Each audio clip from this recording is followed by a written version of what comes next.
En este audiotexto se considera al capítulo séptimo de la segunda parte, titulado la segunda parte Mutaciones, el capítulo séptimo titulado Desintegración regional y conflicto social de entre 1811 y 1813, que hace parte, así como el anterior capítulo, el capítulo sexto, del texto de Steiner Saeter, Identidades e Independencia en Santa Marta y Riohacha, de entre 1750 y 1850, un texto que hizo parte de la colección Año 200, publicado por el Instituto Colombiano de Antropología e Historia. Repito, el capítulo séptimo se titula Desintegración regional y conflicto social 1811-1813. La armonía y unidad regionales de la costa caribe sufrieron primero que nada una sacudida fundamental como consecuencia de los acontecimientos en la ciudad de Cartagena. Hasta el 11 de noviembre de 1811, cuando la independencia total de España fue declarada en esta ciudad, la situación política allí era tan compleja como en Santa Marta. Pero se fue haciendo cada vez más claro que Cartagena se desligaría de las instituciones en España que proclamaban gobernar en nombre de Fernando VII, y esto afectó sus relaciones con las ciudades y provincias de Santa Marta y Riohacha, que continuaban reconociendo las instituciones peninsulares. Se presentó un suceso que tornó todavía más tirante las relaciones con el Consejo de Regencia en noviembre de 1810, cuando la Junta Suprema de Cartagena se rehusó a aceptar al nuevo gobernador que el Consejo había nombrado para reemplazar a Montes. No obstante, la Junta de Cartagena reaccionó con fuerza contra el Cabildo de Mompox, que había seguido a Santa Fe en agosto de 1810 y había roto relaciones con la Regencia. El 4 de febrero de 1811, un grupo de comerciantes peninsulares trató de deponer la Junta de Cartagena y de restablecer las antiguas instituciones, instigando a oficiales jóvenes y soldados del regimiento fijo a que arrestaran a los líderes más prominentes de la Junta. El golpe fue sofocado en parte gracias a la intervención de Antonio de Narváez, el antiguo gobernador de Santa Marta, y en parte debido a la reacción de la población en algunos de los barrios populares de la ciudad. Como consecuencia de ello, muchos de los peninsulares detrás del golpe y otros que no apoyaban la nueva forma de gobierno fueron forzados a huir a Santa Marta. Las élites cartageneras, conectadas estrechamente con los nobles samarios, empezaron a hallarse en una posición cada vez más débil. Los hermanos Gutiérrez de Piñeres, oriundos de Mompox, pero residentes en Cartagena, que estaban a favor del rompimiento de esta con el Consejo de Regencia, conformaron una alianza importante con los líderes populares del barrio Getsemaní. A pesar de que García de Toledo y las familias nobles locales aún constituían y controlaban la Junta Suprema de Cartagena, el éxodo de muchos de los peninsulares volcó la balanza de poder en la ciudad a favor de aquellos que querían independencia completa de España. Mientras que la política se fue tornando más polarizada en Cartagena, en Santa Marta el gobernador Salcedo y los otros oficiales reales consiguieron limitar el poder y la influencia de la nobleza local. Se crearon compañías milicianas adicionales para minimizar el poder militar del coronel José Francisco Munive y Mozo y sus hombres. Se establecieron 4 compañías nuevas a finales de octubre de 1810 bajo el mando de José María Martínez de Aparicio, y los oficiales elegidos para comandar estas compañías eran o bien españoles de la península, como Manuel Faustino de Mier y Vicente Pujals, o criollos que se creían más dignos de confianza que Munive y Mozo, como José Álvaro Ujueta, Pascual Venancio Díaz Granados y Manuel Zúñiga. Además, se reforzó el apoyo a la regencia de Santa Marta desde noviembre de 1810 con la llegada de los peninsulares y los oficiales de Cartagena obligados a abandonar la ciudad cuando su junta se rehusó a recibir a Francisco Dávila, el gobernador nombrado por el Consejo de Regencia. Luego, en diciembre de ese mismo año, las elecciones para la Junta de Santa Marta de 1811 le dieron al gobernador y a Martínez de Aparicio la oportunidad de inclinar a su favor la balanza de la corporación, utilizando ahora el apoyo popular. El 22 de diciembre, cuando debería elegirse la nueva junta, un tumulto se reunió fuera del edificio donde sesionaba la antigua junta. El gobernador salió al balcón para responder a la muchedumbre y decidió invitar a 2 o 3 de ellos a dirigirse directamente a la junta. 6 voceros del grupo pidieron con firmeza que la nueva junta se creara inmediatamente y dieron los nombres de quienes querían que formaran parte de esta. La Junta respondió y escogió 3 de los voceros para que persuadieran a la gente de lo inaceptable de sus peticiones, en parte porque se requerían más personas para validar las elecciones. Sin embargo, la muchedumbre insistía en que se instalara inmediatamente la nueva Junta, ante lo cual los vocales decidieron llamarla las corporaciones y publicar la decisión de que las elecciones se realizarían de inmediato. Solo podían votar las cabezas de familia, pero por igual las familias nobles que las del común. También se decidió que la nueva junta constaría de solo 6 vocales, adicionalmente al gobernador, que fungiría de presidente, y de los diputados de otros cabildos provinciales. Los nuevos vocales actuarían por un año y al siguiente los miembros de la junta simplemente elegirían sus reemplazos en vez de volver a realizarse las elecciones. Se ha alegado que la creación de una nueva junta fue el resultado de un golpe organizado por oficiales reales tiránicos de la península, quienes deseaban reversar la postura radical adoptada por la primera junta formada en agosto. En realidad, lo que ocurrió fue menos dramático. La elección desembocó en una junta menos dominada por la familia Díaz Granados y el resto de la nobleza local.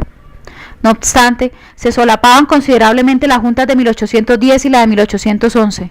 José María Martínez de Aparicio, Rafael de Zúñiga, Pedro Rodríguez y José Ignacio Díaz Granados fueron todos reelegidos, y los nuevos vocales eran el teniente coronel Francisco Pérez Dávila, sargento mayor y segundo al mando de las milicias de Santa Marta, y José Gregorio de la Bastida, chantre de la Catedral de Santa Marta.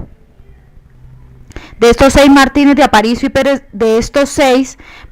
Aparicio y Pérez Dávila eran los únicos peninsulares, y ambos trabajaban y residían con sus familias desde hacía varias décadas en Santa Marta. La reducción del número de vocales obedecía quizás a un reconocimiento a la solicitud del Cabildo de Ocaña y no necesariamente constituyó una forma de reducir la influencia de las élites criollas. También debe anotarse que, pese al inconformismo del gobernador, como Agustín Gutiérrez y Mureno declaran en sus cartas personales, el peninsular Martínez de Aparicio jugó un papel relevante tanto en la formación de la nueva junta como en el establecimiento de las milicias alternativas. Era, todo parece indicar, un miembro de la comunidad respetado genuinamente, que había vivido en Santa Marta y Riohacha por cerca de 25 años y cuya administración del monopolio del licor había incrementado los ingresos de las arcas reales de manera considerable. Es más, Martínez de Aparicio parece haber desarrollado una especial relación con algunos de los comunes de la ciudad, igual que con las comunidades indias tributadoras alrededor de Santa Marta. Martínez de Aparicio había ganado apoyo entre los indios al intervenir en el conflicto entre los indígenas tributarios de Mamatoco y el coronel José Francisco Munive y Mozo, dueño de Santa Cruz de Curinca, una hacienda que colindaba con la aldea de Mamatoco, Santa Marta, y la inmensa plantación de azúcar San Pedro Alejandrino, propiedad de Joaquín de Mier y Benítez. Según Martínez de Aparicio, los mamatocos armaron una conmoción el 23 de noviembre de 1810 porque el gobernador no había procedido con la medición de las tierras para resolver el conflicto entre Munive y ellos. El gobernador mismo no se atrevía a ir a Mamatoco sin ser escoltado por las milicias.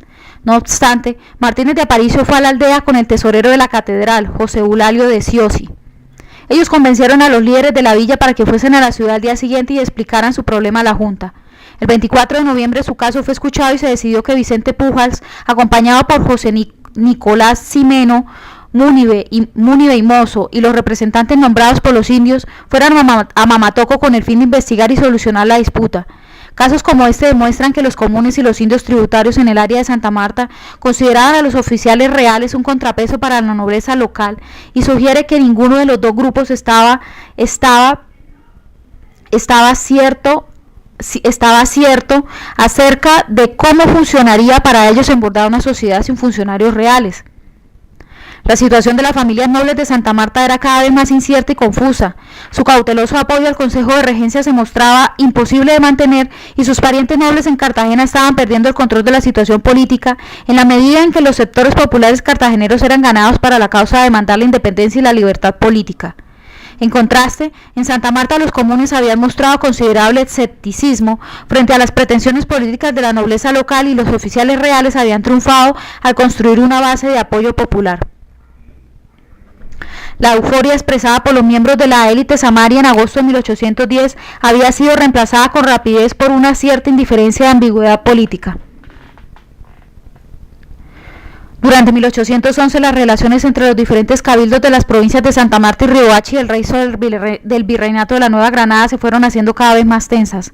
Cuando Santa Fe invitó a Santa Marta a enviar delegados al Congreso que sesionaban en la capital en marzo de 1811, la Junta de Santa Marta se negó a asistir.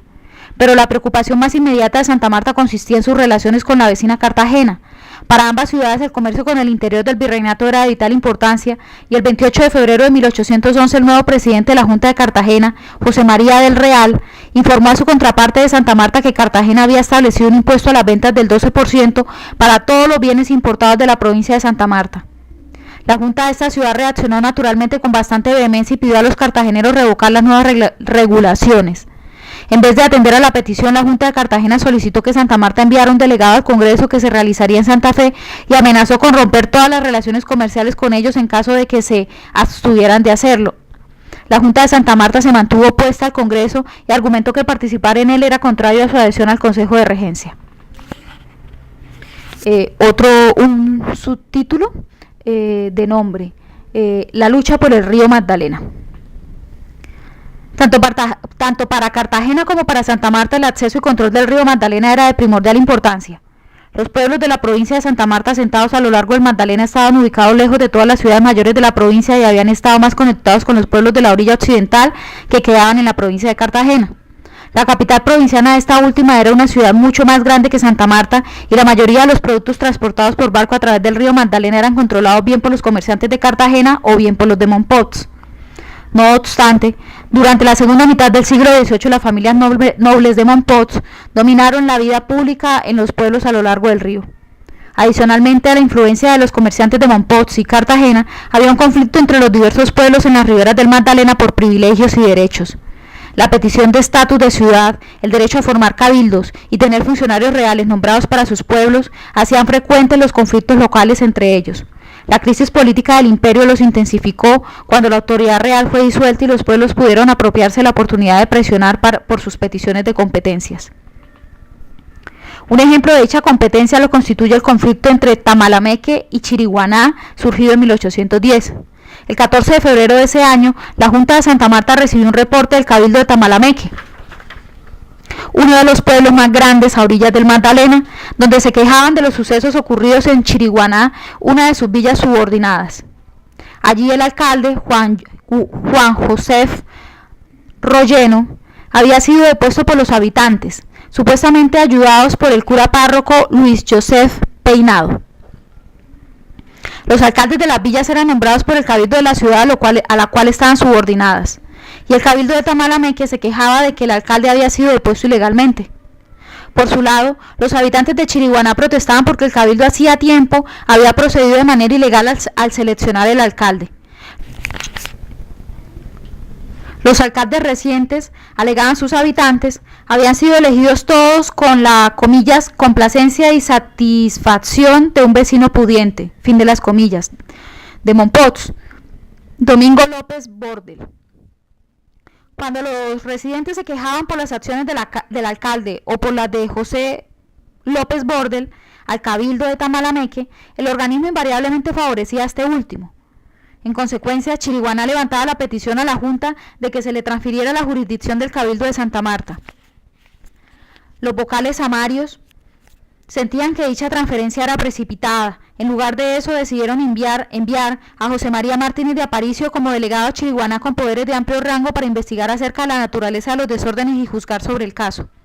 Al mismo tiempo, Martínez de Aparicio debería visitar otros pueblos y villas a lo largo del río Magdalena como Guáimaro y Tenerife, donde se rumoraba que algunos habitantes habían tratado de sacar a Tenerife de la jurisdicción de la provincia de Santa Marta. Los propósitos perseguidos por la Junta fracasaron con la misión de Martínez de Aparicio. La inestable situación política a lo largo del río Magdalena llevó pronto a que el conflicto ya latente entre Cartagena y Santa Marta se hiciera más manifiesto. Cuando Tomás de Acosta reemplazó a Víctor Salcedo como gobernador de Santa Marta en mayo de 1811, reportó que Cartagena declararía su independencia de España y que creía que Santa Marta seguiría el mismo camino. Comillas. La adhesión a Cartagena, fin de las comillas, pensaba Acosta, comillas, la nutre y fomenta la vecindad de estas dos provincias, la inevitable comunicación de ellas por mar, tierra y ríos, las conexiones de sangre entre las primeras familias de una y otra parte, las relaciones de interés que por aquellas y por el comercio se mantienen, fin de las comillas. En la opinión de Acosta, Cartagena siempre sería un modelo a seguir por Santa Marta, pero ocurrió todo lo contrario. Después de mayo de 1811, las relaciones entre las dos ciudades se deterioraron y pasaron a una hostilidad abierta. Agustín Gutiérrez de Moreno, el antiguo secretario de la Junta de Santa Marta, jugó un papel central en el recrudecimiento del conflicto con Cartagena. Originario de Santa Fe y defensor entusiasta de la independencia, se fue descorazonando gracias a la postura realista de la Junta.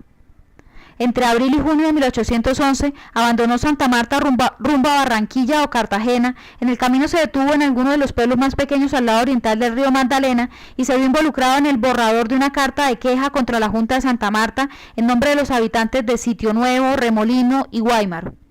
Pese a que la carta estaba firmada por varios habitantes de los tres pueblos, era antes que nada un manifiesto de las ideas legales y políticas de Gutiérrez y Moreno. En la misiva se atacaba el sistema de gobierno adoptado por Santa Marta, el carácter despótico del gobernador y la falta de medios y educación de algunos miembros peninsulares del Cabildo, particularmente Vicente Moré, Simón Guerrero y Esteban de Morrón, a la vez que no mencionaba casi nada de las condiciones de los tres pueblos. Con esta carta, Agustín Gutiérrez y Moreno continuó su viaje a Cartagena y presentó la queja ante la Junta.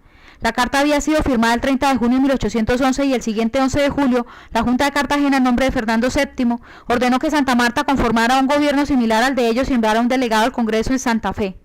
En ese intervalo, la Junta decidió que los tres pueblos de Remolino, Sitio Nuevo y Guáimaro deberían ponerse bajo la protección de la provincia de Cartagena.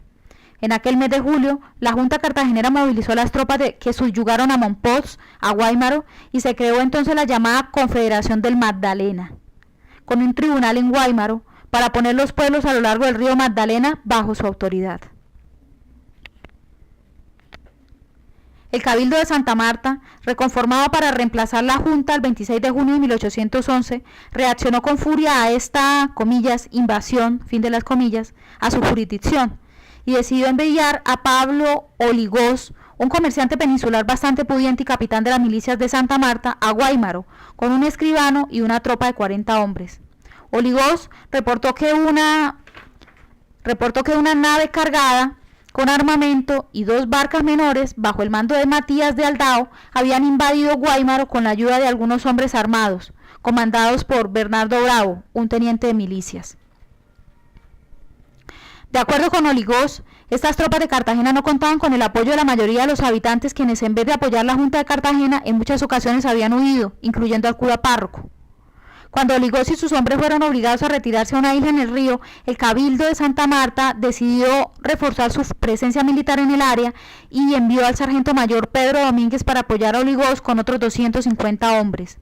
Cuando las tropas amarias entraron finalmente a Guáimaro el 30 de julio, las de Cartagena habían huido y, según Domínguez, los habitantes habían regresado de sus escondites gritando, comillas, «Viva Fernando VII, el gobierno de Santa Marta, los leales vasallos y mueran los traidores». Fin de las comillas.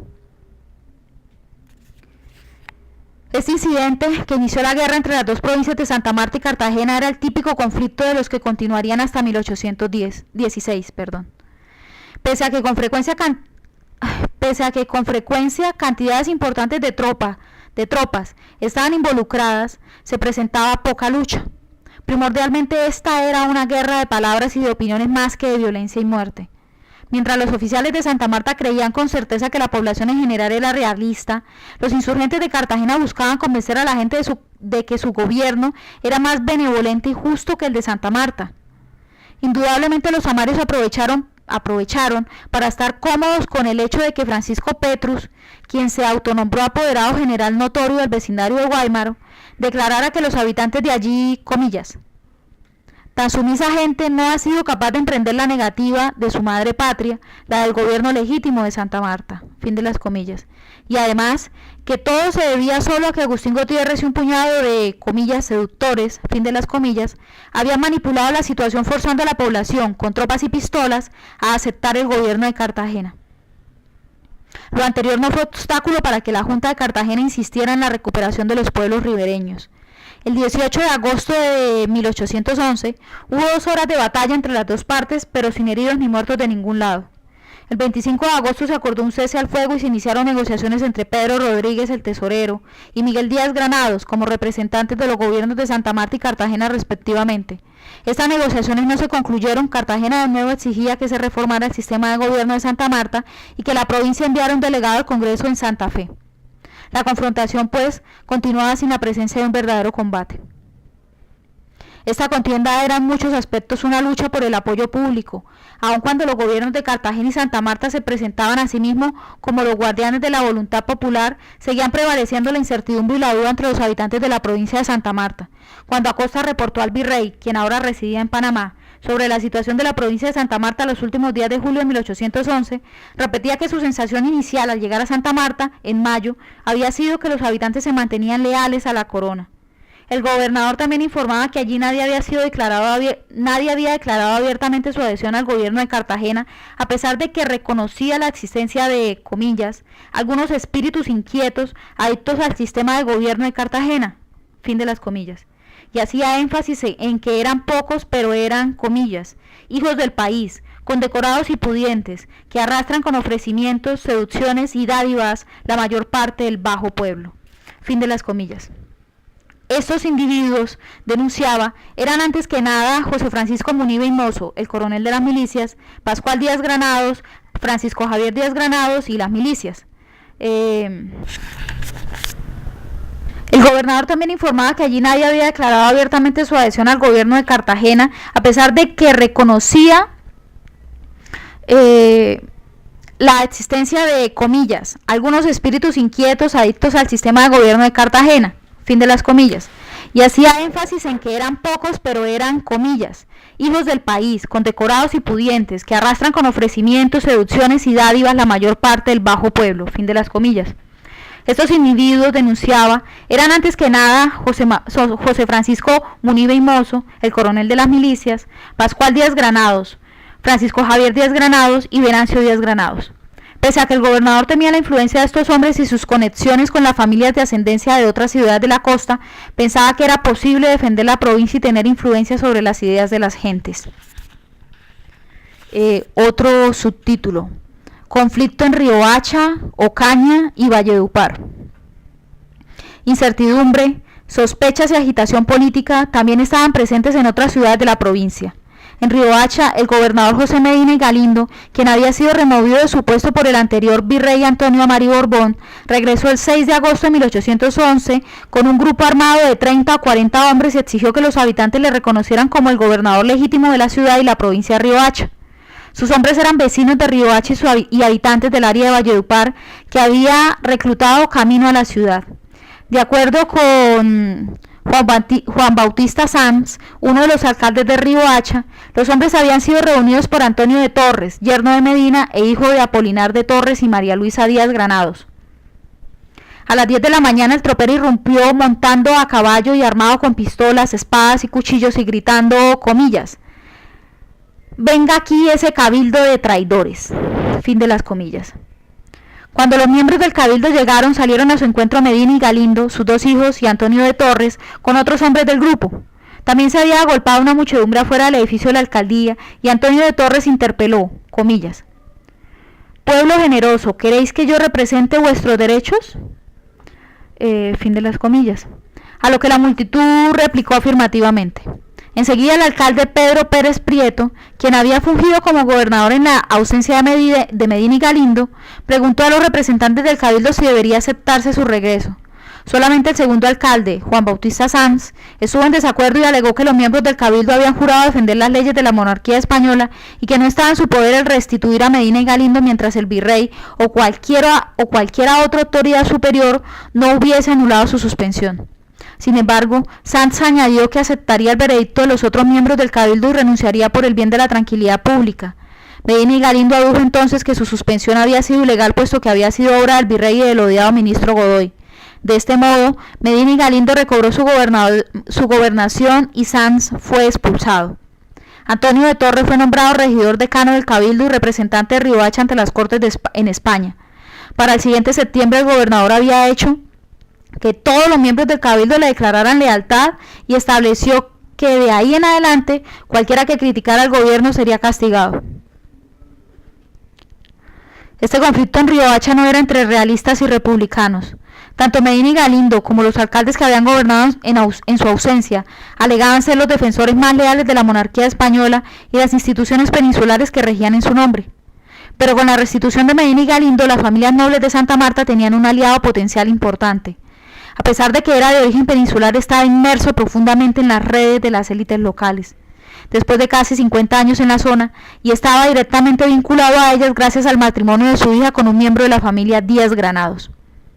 En Valledupar la situación era más compleja debido a que el marqués de Valdehoyos, amigo del virrey, se había vuelto tan impopular y muchos habitantes no estaban en buena disposición frente a los defensores del gobierno realista. Al mismo tiempo, muchos de los personajes prominentes de la ciudad tenían parientes en Santa Marta y Cartagena y rápidamente se vieron involucrados en la política del día. Una de ellos, que acabaría jugando un papel central durante toda la independencia, fue María Concepción Loperena de Fernández de Castro. Era la viuda de José Manuel Alonso Fernández de Castro y Pérez Ruiz Calderón. Mediante su propio matrimonio y el de sus hijos estaba emparentada prácticamente con todas las familias nobles de las provincias de Santa Marta y Riohacha, incluyendo también algunas de las familias prominentes de Cartagena. Entre sus yernos se encontraban Esteban Díaz Granados, secretario nominal de la Junta de Santa Marta y el rector del Colegio del Rosario, y Rafael Díaz Granados, a su vez cuñado de Apolinar de Torres, padre de Antonio de Torres, quien ayudara a José Medina y Galindo a recuperar su puesto en Riohacha. María Concepción Loperena también había creado lazos familiares con personas prestantes en Cartagena. Su cuñada era Gabriela Josefa Fernández de Castro, que estaba casada en primeras nupcias con José Antonio Díaz Granados, con quien tuvo a Rafael y María Luisa Díaz Granados, y que al morir desposara a Pedro Fernández de Madrid, oficial real nacido en Guatemala e hijo de un oidor de la Real Audiencia de México. Pedro Fernández de Madrid fue superintendente de la Casa de la Moneda en Santa Fe y Gabriela Josefa Fernández de Castro levantó a casi todos sus 8 hijos en la capital virreinal. José Álvaro, uno de sus hijos, estudió medicina y leyes en el Colegio Mayor del Rosario y publicó varios poemas y ensayos en los primeros periódicos y gacetas de la capital. Después del 20 de julio de 1810, Gabriel y la mayoría de sus hijos se mudaron a Cartagena, donde José Álvaro había sido elegido procurador de la provincia, con lo cual obtuvo una curul en la junta de esa ciudad. Era también uno de los editores del Argos Americano. El tío de José Álvaro, Antonio de Narváez, había sido, como se vio anteriormente, gobernador de Santa Marta y uno de los 2 coadjutores de la Junta de Cartagena. Estaba casado con María Isidora Fernández de Castro, la hermana de Gabriela, como se recuerda del capítulo anterior. En las comillas, historias patrias tradicionales, fin de las comillas, María Concepción Loperena ha sido laureada como una heroína nacional que más o menos aseguró ella sola el apoyo del gobierno de Valledupar al de Cartagena. Hay que admitir que debió haber sido un miembro de la nobleza local con una educación excepcional y muy respetada, pero quizás su rol relevante durante las guerras fue igualmente debido a sus conexiones familiares con las élites de Cartagena y Santa Marta. Es cierto que ayudó a Simón Bolívar con hombres y caballos y que fue ella quien hizo la declaración de independencia en Valledupar, mas fue apenas en 1813 cuando Santa Marta fue tomada por los republicanos. Muchos otros aspectos de la independencia en Valledupar se mantienen sin descifrar. Desafortunadamente se sabe poco de los individuos y grupos que disentían de Loperena y únicamente se hace alusión a su transformación gradual de realista a republicana en su propia declaración en febrero de 1813. Posiblemente las familias nobles de Santa Marta buscaban utilizar Valledupar como base donde manejar el control de toda la provincia durante los años en los cuales los funcionarios reales parecían haber asegurado el dominio de la capital provincial. Esto debido a que a finales de 1810 el Cabildo de Valledupar había solicitado al Consejo de Regencia permitir a la ciudad enviar su propio delegado a las Cortes, adicionalmente al que mandaba Santa Marta. Cuando dicha solicitud fue negada, Valledupar empezó a acercarse a la Junta de Santa Fe y pidió que se le concediera una curul en nombre de su ciudad y jurisdicción. Jorge Tadeo Lozano, primer presidente de la Junta Independiente de Santa Fe, respondió afirmativamente a las pretensiones de ese cabildo y sugirió que Valledupar se comunicara con el Cabildo de Ocaña, que tampoco estaba satisfecho con el gobierno de Santa Marta, para elegir las 2 ciudades juntas un delegado en nombre de la provincia de Santa Marta. Sin embargo, eso aparentemente no se dio y Valledupar continuó, al menos formalmente, bajo el gobierno de la ciudad de Santa Marta. Cuando el gobernador Acosta informó al virrey sobre la situación de la provincia a fines del mes de noviembre de 1811, después de la declaración de independencia de Cartagena, no mencionó a Valledupar como uno de los lugares donde los insurgentes fueran fuertes. El cabildo de Valledupar y algunos de los habitantes prominentes de la ciudad estaban a favor del gobierno en Cartagena, pero fue solo a comienzos de 1813 cuando la ciudad declaró abiertamente la independencia. En Ocaña las autoridades reales estaban enfrentadas con una situación todavía más difícil. La proximidad con las regiones rebeldes del interior ponía a Ocaña en una situación vulnerable. Como se ha visto, había pocos vínculos entre las familias de élite de esta ciudad y las de la costa y el número de españoles peninsulares era reducido. Con todo, Ocaña permaneció fiel a Santa Marta y al gobierno real hasta octubre de 1811, cuando irrumpió de Santa Fe una expedición de 124 hombres bajo el mando de Antonio Morales a tomarse la ciudad para la causa patriota. Los santafereños fueron repelidos por un contingente de tropas realistas comandadas por José Víctor de Salcedo, hijo del anterior gobernador de Santa Marta, Víctor de Salcedo y Somodevilla, quien había partido de Chiriguaná en las orillas del río Magdalena y se dirigía a Ocaña a defender la ciudad de los rebeldes.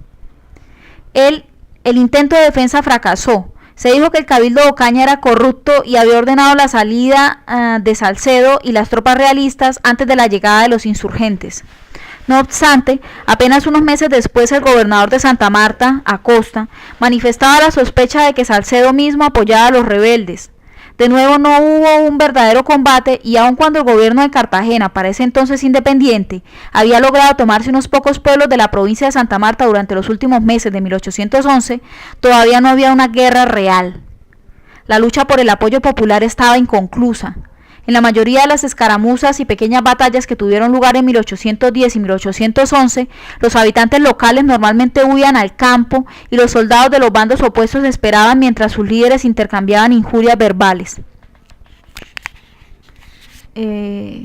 Siguiente subtítulo: Escalada del conflicto. El conflicto entre las dos provincias continuó durante 1812. A comienzos del año, las fuerzas de Santa Marta reconquistaron algunos de los pueblos a lo largo del río Magdalena, incluyendo Tenerife y otras poblaciones del lado occidental del río. Eso se logró en parte gracias a la intervención de curas párrocos. Para abril de 1812, las tropas insurgentes habían abandonado Ocaña y el gobernador reportaba que toda la provincia estaba de nuevo del lado realista. Los samarios recibieron más refuerzos militares en mayo siguiente, cuando la fragata Andalucía arribó directamente desde Cádiz con 300 soldados. A su regreso a España, el capitán de la nave declaró que toda la provincia de Santa Marta se mantenía leal, aunque había escuchado rumores sobre la presencia allí de unos pocos insurgentes. También manifestó que había todavía contiendas entre los dos bandos a lo largo del río Magdalena, pero que los samarios estaban ganando la mayoría de las batallas. La superioridad militar de los realistas no duró mucho. Con la caída de la Primera República Venezolana en Cartagena, en julio de 1812, muchos de los oficiales españoles, franceses y venezolanos que habían combatido allá buscaron refugio en la independiente Cartagena. Entre ellos se encontraban Pierre Labatut, un coronel de las guerras napoleónicas que había llegado a América con Miranda, Mariano Montilla, Manuel Cortés Campomanes, Miguel y Fernando Carabeño y Simón Bolívar. Con el arribo de estos soldados experimentados, la naturaleza de la guerra cambió de manera dramática. El combate relativamente caballeresco fue reemplazado por un conflicto más brutal y violento. Bolívar mismo, después de la derrota de la Primera República en Caracas, estaba convencido de que los líderes de allí habían mostrado demasiada tolerancia frente al enemigo y habían sido muy reticentes a reclutar soldados. Los emigrantes de Caracas fueron puestos pronto bajo las órdenes del ejército republicano de Cartagena, y así se inició una nueva ofensiva contra la provincia de Santa Marta. Se decidió que Labatut atacaría la propia ciudad de Santa Marta mientras Bolívar recuperaba Guáimaro y aseguraba las comunicaciones con el interior, ganando los pueblos a lo largo del río Magdalena. Bolívar impresionó a los aristócratas de Cartagena. El 1 de noviembre de 1812, Gabriela Fernández de Castro escribía a su cuñada en Valledupar, María Concepción Loperena, comillas: querida María Concepción, hablé aquí con el general Simón Bolívar, quien va a limpiar de realistas el río Magdalena. Estuve interesada que vayas a inteligenciarte con él y con los ciudadanos partidarios de la independencia. Fin de las comillas. 2 meses después, la francesa Anita Lenoir, quien vivía en el pequeño pueblo de Salamina, en el lado occidental del río Magdalena, escribió a Loperena para pedirle su apoyo a Bolívar. Comillas. Por atenderlo a él, Bolívar, a quien le rindo veneración como hombre providencial, en su loco empeño de libertar las colonias americanas del yugo español. Por insistencia del general Bolívar le escribo esta misiva que hará usted extensiva a todas las mujeres de ese sector del reino. Hágame usted el favor de excusarme la molestia que le causo, pero crea sinceramente que al tomarme esa libertad de escribirle es porque el general Bolívar me ha informado que usted es la mujer que le va a servir como antorcha de reivindicaciones políticas en esta parte de la provincia. Fin de las comillas. Estas cartas no solo reflejan la poderosa impresión que Bolívar dejaba en las familias nobles de la costa, también permite vislumbrar la comunicación informal y la coordinación política que tenían lugar durante las guerras de la independencia. Las familias aristocráticas de la costa estaban preparando lo que ellas creían que podría ser el golpe final contra los realistas. María Concepción Loperena actuó bajo el consejo de su cuñada y fue a Chiriguaná a encontrarse con Bolívar. Iba acompañada por otros miembros de familias prominentes de Valledupar. Su hijo, Pedro Norberto Fernández de Castro, José Antonio de Quirós, Rafael Araujo y otros. Su yerno, José Fernández de Madrid, había sido elegido delegado del Estado Independiente de Cartagena ante el Congreso Nacional que se realizaría en Villa de Leyva, a donde llegó a fines de 1812. Los realistas de Santa Marta perdieron rápidamente su dominio sobre la provincia en los últimos meses de 1812. El gobernador Acosta había caído enfermo en mayo de ese mismo año y había sido reemplazado por José de Castillo, un oficial de milicia emigrante de Cartagena después del 4 de febrero de 1811. En noviembre de 1812, Lavatud derrotó las fuerzas realistas en Sitio Nuevo y Guaymaro. El 24 de diciembre de 1812, Bolívar entró a Tenerife, prosiguió a Mompox, donde sus tropas habían sido reforzadas, y entró luego a El Banco, Puerto Real y Tamalameque, antes de detenerse en Chiriguaná, donde se encontró con María Concepción Loperena. Mientras tanto, Lavatud avanzaba hacia Santa Marta. El 1 y 2 de enero de 1813, entre 250 y 300 hombres de las tropas realistas, básicamente indios tributarios del pueblo San Juan de Ciénaga, armados con arcos y flechas, unas pocas pistolas y un par de cañones, esperaban listos a defender el pueblo contra los barcos y las tropas de la provincia de Cartagena. Sin embargo, cuando los barcos rebeldes maniobraron, estuvieron fuera del alcance de los cañones y tomaron rumbo a Santa Marta. Los oficiales reales trataron de llegar a la ciudad por tierra.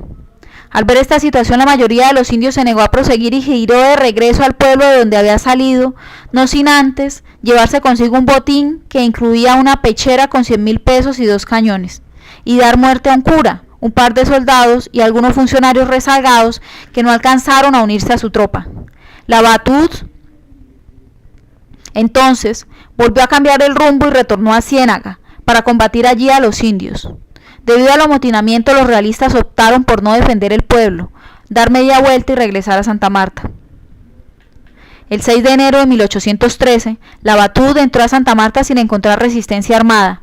Casi todos los peninsulares habían huido en 18 naves que habían estado ancladas en el puerto en ese entonces.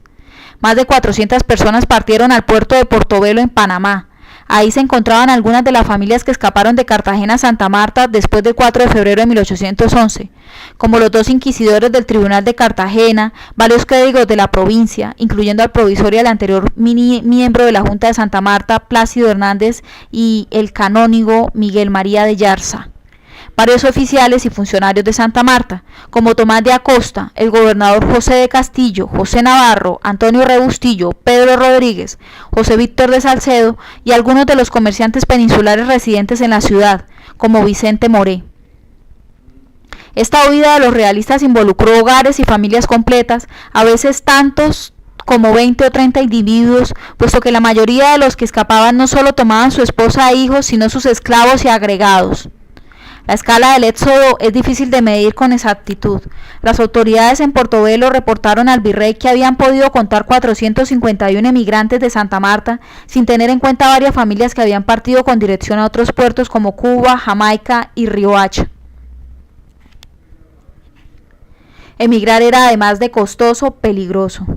Ana Muñoz, nativa de Jerez de la Frontera en España, que había desposado a Tomás Garcés y Muñoz, aclaró en su testamento que la emigración de Cartagena a Santa Marta les había costado 2.000 pesos.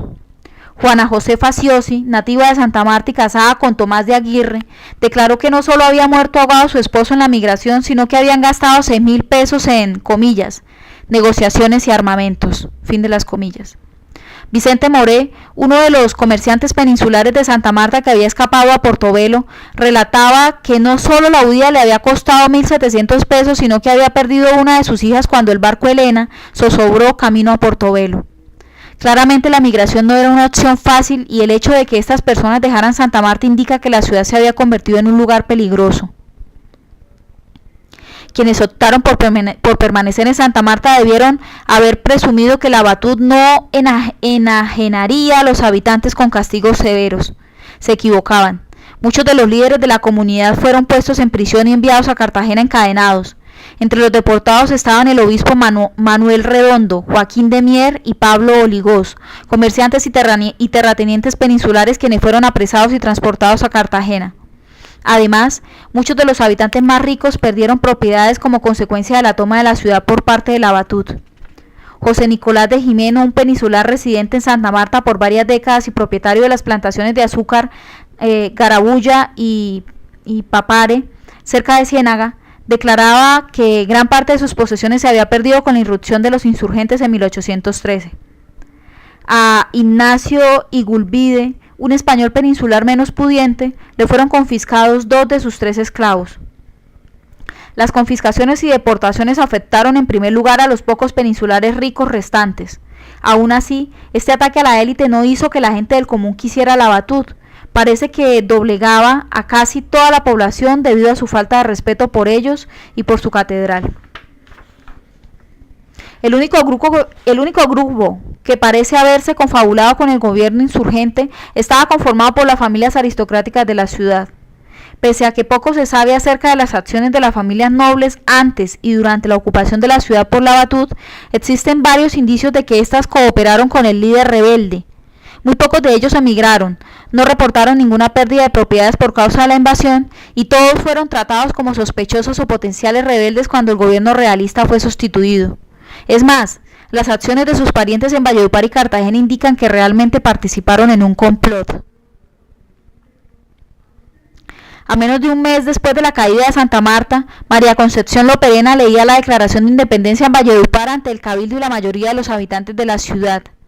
Dicha declaración de independencia fue firmada por los miembros del cabildo de Valledupar, casi todos familiares de Loperena y también nobles de Santa Marta.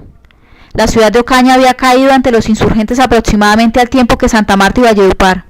En diciembre de 1812, cuando Bolívar y sus hombres llegaron a Puerto Real, entre Ocaña y el río Magdalena, los funcionarios reales y la mayoría de los miembros del cabildo huyeron a sus haciendas o a los pueblos tributarios vecinos. Cuando las autoridades reales habían partido, los patriotas decidieron conformar una junta patriótica liderada por José Quintana y Juan Barriga Sánchez. Bolívar entró a Ocaña a comienzos de febrero sin encontrar resistencia militar. Coincidencialmente, otro miembro de la familia Fernández de Castro estaba presente en la ciudad en ese momento. Desde allí escribió una carta al coronel de las milicias José Francisco Munive y Mozo en Santa Marta, donde le agradecía por toda su ayuda. Venturoso le felicitaba por el curso de los sucesos y le enviaba sus saludos a varios miembros de la nobleza samaria. A pesar de que los insurgentes patriotas habían logrado tomarse las 3 principales ciudades de la provincia de Santa Marta durante los primeros meses de 1813, prevalecían en la zona importantes puntos de resistencia.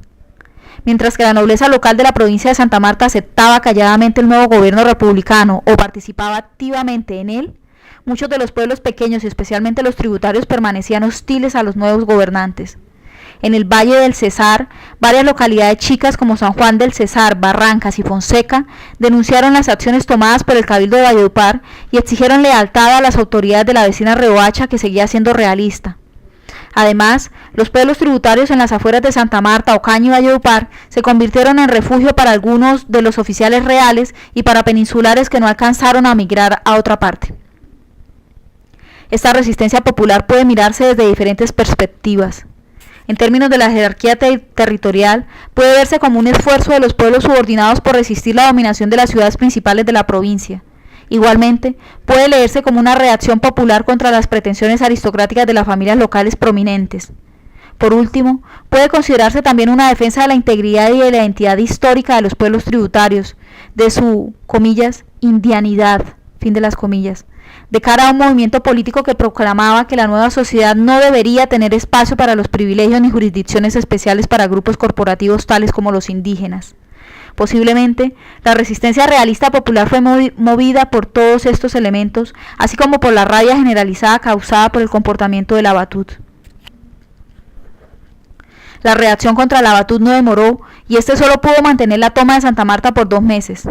El 5 de marzo de 1813, los indios del pueblo de Mamatoco, bajo el liderazgo del cacique Antonio Núñez, con la asistencia de otros indígenas del pueblo de Bonda, entraron a la ciudad y forzaron a la Batut y a sus hombres a abandonar el lugar.